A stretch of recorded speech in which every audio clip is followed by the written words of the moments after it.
Mesdames, Mesdemoiselles et Messieurs, bonsoir. Bienvenue dans votre émission En toute vérité. Ce soir, nous avons l'honneur de recevoir Monsieur Pius Majombo. Il est le secrétaire fédéral de l'UDPS, le chef du département en charge des relations avec les ligues et structures. Monsieur Pius Majombo, bonsoir. Bonsoir. Merci d'avoir accepté notre invitation. Sur ce plateau, je me fais accompagner d'Héritier Maïla. Bonsoir. Bonsoir, je dis bonsoir aussi à tous les téléspectateurs et également à notre invité, M. Pius Majombo. Présentement, qui représente l'UDPS, qui est le président fédéral de l'UDPS ici au Katanga? Oui, selon la décision récemment signée dûment par le président du parti, le docteur Étienne Tshisekedi, le comité fédéral est composé principalement par un présidium et aussi par des départements qui sont gérés par les secrétaires fédéraux dont je fais partie. Vous l'avez d'ailleurs évoqué, je suis chef de département chargé des relations avec les ligues et structures. Alors, la présidence a été confiée à M. Jean Kitoulé Lumbwe qui a été reconduit à ce poste. Et donc dans ce présidium, il est aussi accompagné par 4 adjoints qui sont des vice-présidents, donc il y en a 4 au total. On l'espère bien, Héritier Maïla. Monsieur Pius Majombo, en parcourant l'ordonnance ou la décision du président du parti, on ne retrouve pas pratiquement les élus de Lubumbashi. Quelle place ils occupent actuellement au sein de l'UDPS? Oui, je pense que c'est une question qui revient partout où nous passons.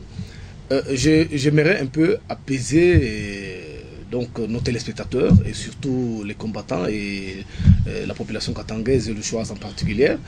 Donc ce problème, je pense que c'est juste un problème d'honnêteté que tout le monde doit manifester dans cette histoire. Vous savez, lorsque vous engagez dans un parti politique, comme donc d'ailleurs à l'UDPS, statutairement, il est recommandé qu'on vient à l'UDPS individuellement et on peut encore repartir individuellement. Mais lorsque vous vous exposez, n'est-ce pas, à des contours, vous ne respectez pas les règles statutaires, je pense que vous vous exposez à des sanctions et je pense que c'est comme ça partout au monde. Alors, il s'est posé un problème, c'est vrai, il y a des élus, hein, dont je vous ai parlé de certains membres qui étaient sur les listes et qui sont partis, mais lorsqu'ils sont partis, nous sommes engagés dans un combat, effectivement. L'objectif pour l'UDPS, c'est de prendre le pouvoir. Nous étions déjà aux élections. Nous avons donc gagné haut la main les élections. Et nous étions dans un combat pour récupérer l'impérium. Mais malheureusement, pour nos amis, ils n'ont pas peut-être compris le jeu et ils se sont précipitamment déduits de la lutte. Et en ce moment-là, il y a des dispositions statutaires qui disent que lorsque vous ne vous engagez pas dans l'esprit de la ligne du combat de l'UDPS, en ce moment-là, vous allez jouer pour la carte de l'adversaire.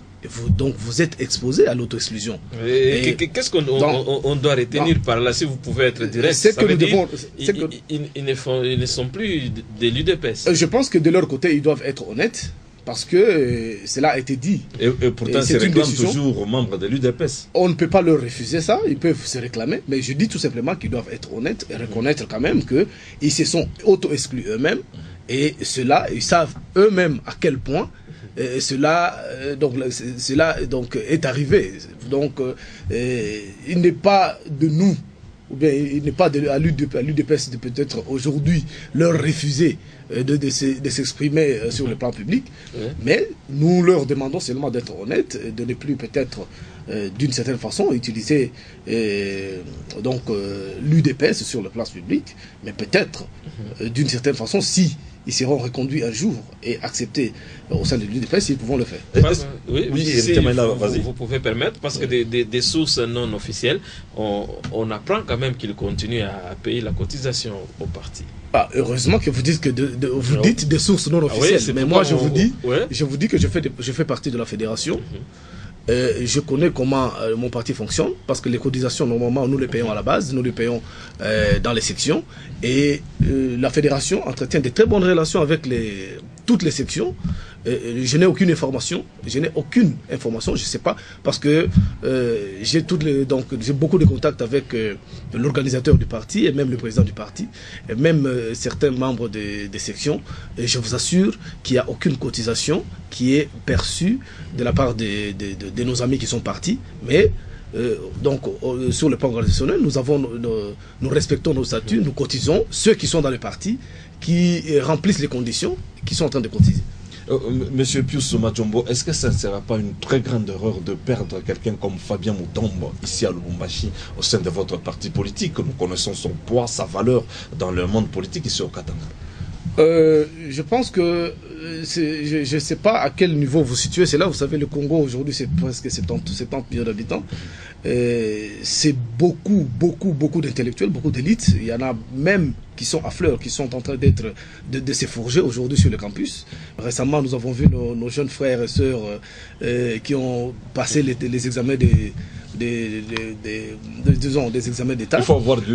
Il faut du temps pour avoir le niveau de Fabien Mutombo. J'ai beaucoup d'estime pour Fabien Mutombo, mais je pense qu'il a fait son choix. Merci bien, Monsieur Pius Majombo. Cela nous permet d'aborder le deuxième point de notre émission. Il s'agit bien des concertations nationales. Est-ce que vous pouvez rassurer aux téléspectateurs que vous maintenez votre position de ne pas participer à ces forums nationaux? Je pense qu'il n'y a pas à brancher là-dessus. Donc l'UDPS n'est pas concerné par cette démarche que nous avons considérée comme une comédie. Donc, que tout le monde soit rassuré que nous ne faisons pas partie de ces concertations que nous considérons d'ailleurs comme de simples consultations. Monsieur Pius Majombo, mais à ce niveau quand même, on convoque un forum pour renforcer la cohésion nationale au moment où le pays est fragilisé à l'Est par la rébellion de M23 en complicité avec le Rwanda. Vous, parti politique, qui vous réclamez du peuple, mais vous vous résignez de participer à un grand forum comme celui-là. Très bien. Vous avez dit quelque chose de très important. Vous, donc l'UDPS, qui se réclame parti du peuple. Et vous savez là où il y a le problème, c'est que nos amis, le régime en place, devraient quand même prendre un certain nombre de... devait s'inscrire dans une démarche de clarté et surtout de simplicité et de remise en confiance de tout le peuple. Mais cela n'a jamais été le cas avec le régime. Ici, le problème est tout à fait ailleurs. Mais, comme nos amis sont habitués à la tricherie, et déjà, ils sont en train de tout monter pour faire en sorte que les autres puissent être, c'est-à-dire tous les autres alliés politiques, soient découragés. Le problème de concertation, aujourd'hui, on est en train de chercher à voiler cette question par rapport à la guerre de l'Est, pour dire qu'effectivement, l'UDPS, voilà, on décrète, parce qu'on veut entreprendre une démarche pour finir la guerre à l'Est. Exactement. Et l'UDPS n'est pas... Non, je vous dis que c'est faux et archi faux. Le problème qui est là, le problème de concertation, parce que la réalité est que on a dit que donc l'obligation du résultat est qu'on puisse aboutir à une cohésion nationale. Exact. Mais est-ce qu'en réalité, c'est comme ça qu'on devra procéder pour aboutir à une cohésion nationale? D'abord, je vais vous dire que la cohésion nationale ne se décrète jamais. On ne peut pas décréter aujourd'hui une cohésion nationale, dire, bon, voilà, nous décidons qu'à partir d'aujourd'hui, tout le monde, vous êtes ensemble. Non, c'est un problème. Non, il faudra quand même je vais y arriver. Je pense que ce problème-là est très sérieux.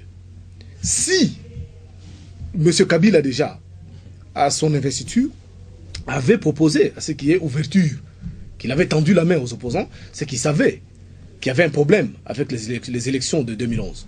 Donc, c'est-à-dire, à ce niveau-là, après, je pense qu'il y a une interview là, où lui-même, il avait reconnu qu'effectivement, les élections, il y avait beaucoup de problèmes dans ces élections.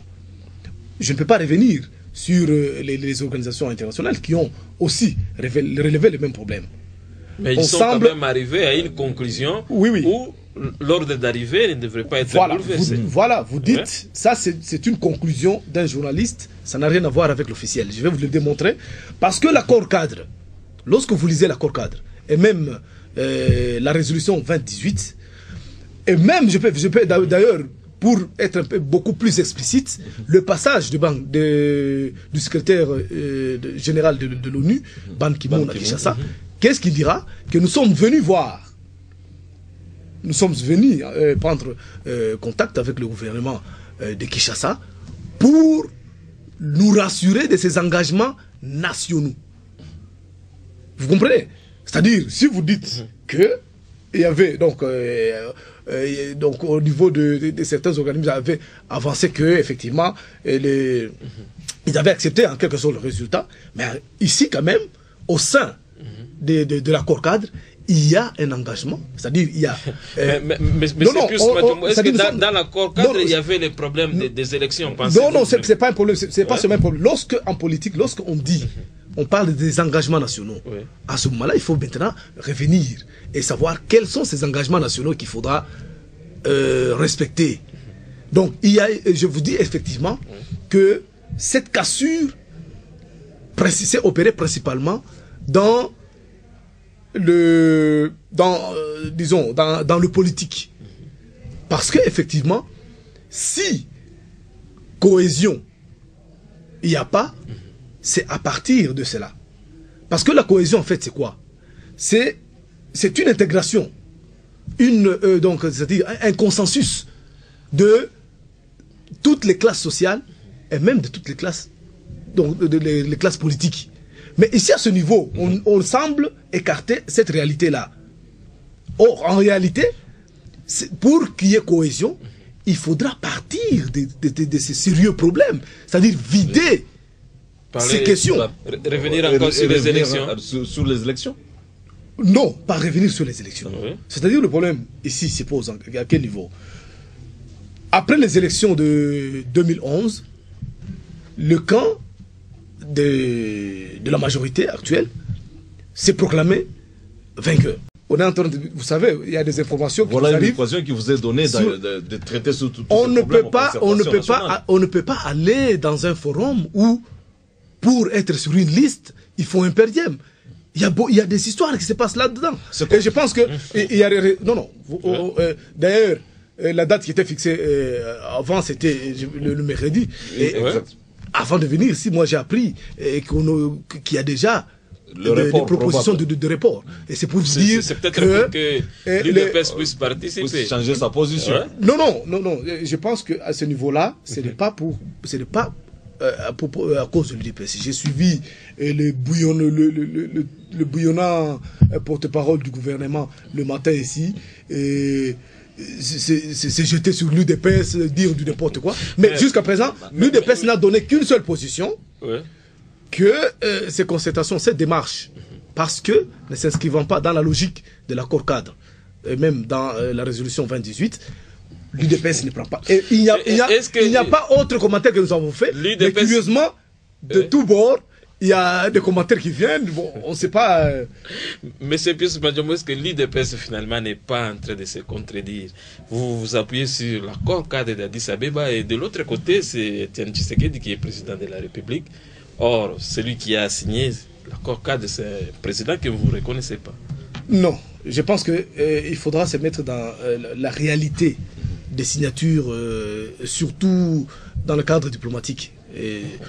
Cette démarche, lorsque on parle de l'accord cadre, donc disons l'accord cadre d'abord, qui a été signé par un certain nombre d'États, et même la résolution 2018, allez dans le fond, vous allez voir que cette démarche a été une démarche entreprise d'abord par les Nations Unies, parrainée par, je pense, la Grande-Bretagne et les États-Unis, et entre autres peut-être la France, qui ont amené un certain nombre d'États à accepter, n'est-ce pas, de signer ces accords. Donc, loin de nous l'idée de dire que le président Tshisekedi ne pouvait pas s'inscrire dans cette logique. Pourquoi? Parce qu'en fait, cette démarche, nous avons étudié, nous avons vu qu'effectivement, cette signature présentait quand même des possibilités d'amener le pays à une paix durable. Et je pense que c'est dans cette logique. C'est pourquoi nous, à l'UDPS, nous apaisons sur cela, parce que effectivement, là-dedans, lorsque je vous étais en train de vous dire, je vous parlais sur les engagements nationaux, parce que nos amis ne veulent pas en parler. Et les engagements nationaux, ne pensez pas que les Nations Unies peuvent venir ici et vous dire, non, non, voilà, nous sommes venus nous acquérir si vraiment il y a le respect des engagements nationaux, et que ces engagements nationaux soient des simples consultations qu'on est en train de masquer des concertations nationales. Non, il faudra aller en profondeur de la question. Et pourquoi jusque-là les présidents nationaux de votre parti politique ne s'expriment pas? Il n'a jamais pris la parole pour s'exprimer sur les concertations nationales. Justement, il est de bon augure. Hein. Nous sommes des Bantous. Moi, personnellement, mon grand-père me disait toujours, dans une assemblée, même si tu te crois fort, même si tu as à dire, si tu penses vraiment que ce n'est pas le moment de dire quoi que ce soit, tais-toi seulement. Donc notre président, il est là. Il travaille durement. Vous savez, c'est quelqu'un qui reçoit presque chaque semaine des ambassadeurs de tout bord.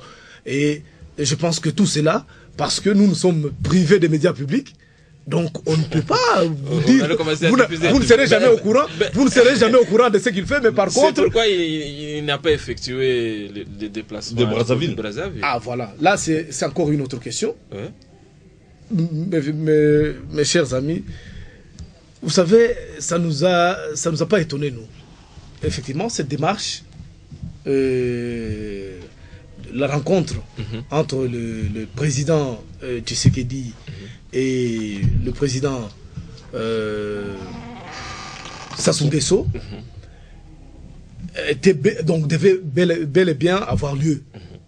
Mais en dernière minute, effectivement, le président, pas en dernière minute, je vais vous dire que c'est déjà depuis bien avant, que le président avait déjà décommandé qu'il n'y aura plus cette rencontre. Mais jusqu'à preuve de contraire, le protocole de la le protocole était là. Je pense que là, c'est le problème du protocole. Mais en réalité, parce que, effectivement, parce qu'il y a des gens qui disent que non, c'est une incident diplomatique. Et vous avez déjà entendu une déclaration du gouvernement congolais d'en face? Rien. C'est pour vous dire qu'au sein de l'UDPS, non seulement nous agissons au niveau interne, nous avons aussi une diplomatie qui agit. Vous savez, alors, la démarche était très bonne, mais nous n'avons pas compris comment est-ce que cette invitation devait être si médiatisée, au point même de lancer l'invitation sur le net. Alors, ce n'est pas seulement ça le problème, mais ce que vous devez savoir, c'est que effectivement, il y avait eu le président a décommandé cette démarche et a présenté ses excuses. C'est une démarche diplomatique au niveau de l'UDPS. Nous avons pris nos dispositions pour, n'est-ce pas, ne pas aller dans le sens de nous mettre dans une cacophonie de démarche, parce qu'effectivement cette démarche était pour nous, mais on ne comprend pas pourquoi est-ce que en coulisses il y a eu tout ce qui pouvait passer dans l'eau, et nous nous sommes dit bon alors est-ce que tant mieux. Monsieur Pius Majombo, à vous entendre parler, vous ne connaissez même pas la raison qui a motivé Etienne Tshisekedi à ne pas effectuer. Je vous dis que je connais effectivement la raison, c'est pourquoi je vous dis, c'est pourquoi je vous parle, je vous dis que il y a toujours des fantômes dans la politique, c'est comme ça. Et si nous avons entrepris de ne pas y aller, c'est effectivement parce qu'il y avait des émissaires, des gens qui ne devaient pas être à Brazzaville, mais qui ont traversé notamment pour aller je ne sais pas faire quoi, parce que nous avions quand même des informations que sur place, il y avait des gens qui ne devaient pas être là. Alors le président, d'ailleurs ce n'est pas seulement la démarche du président, même nous déjà au niveau de la fédération de Lubumbashi, nous avons demandé au président de ne pas y aller. Ah bon? Alors oui, c'est justement ça. Et encore, nos sources nous renseignent que le président Tshisekedi avait exigé qu'il soit accueilli par le président Sassou, c'est pourquoi il n'a pas effectué ce déplacement. Quand le président du Brazza ne s'est pas déplacé lui-même pour l'accueillir. Écoutez, le président Tshisekedi est bien connu dans beaucoup de milieux, beaucoup de pays d'Afrique. Il a beaucoup de contacts avec des présidents de la République. Mais je vous dis qu'il n'en était pas question. La raison, c'est celle-là. Je vous dis que ça ne pouvait pas être possible. Parce que avant le déplacement du président qui était prévu pour le samedi, j'ai oublié encore la date, nous avons vu la traversée du président Joseph Kabila. Nous avons vu aussi le déplacement de membres du présidium. De membres du présidium de l'Assemblée, le président de l'Assemblée nationale et du Sénat, oui. Et aussi le cardinal qui a été invité. Et à chaque fois, chacun est allé librement. Il n'y a jamais eu de soubresaut, il n'y a jamais eu de quoi que ce soit, surtout au niveau du beach. Non, pas de la sorte. Parce que, je ne sais pas comment vous appelez ça médiatiser, mais je vous dis que l'invitation, lorsqu'on le lance sur le net, avec quelle intention? Bon, ça, c'est pas un problème grave, mais nous vous disons, ce qui est très grave, c'est qu'on ne peut pas comprendre que le vendredi, ou bien la nuit du vendredi au samedi, au niveau de beach Gobila, des déplacements, des gens qui ne veulent pas dormir, à 4 h du matin, ils traversent une frontière. On ne sait même pas comment est-ce que les membres qui voulaient une forte mobilisation.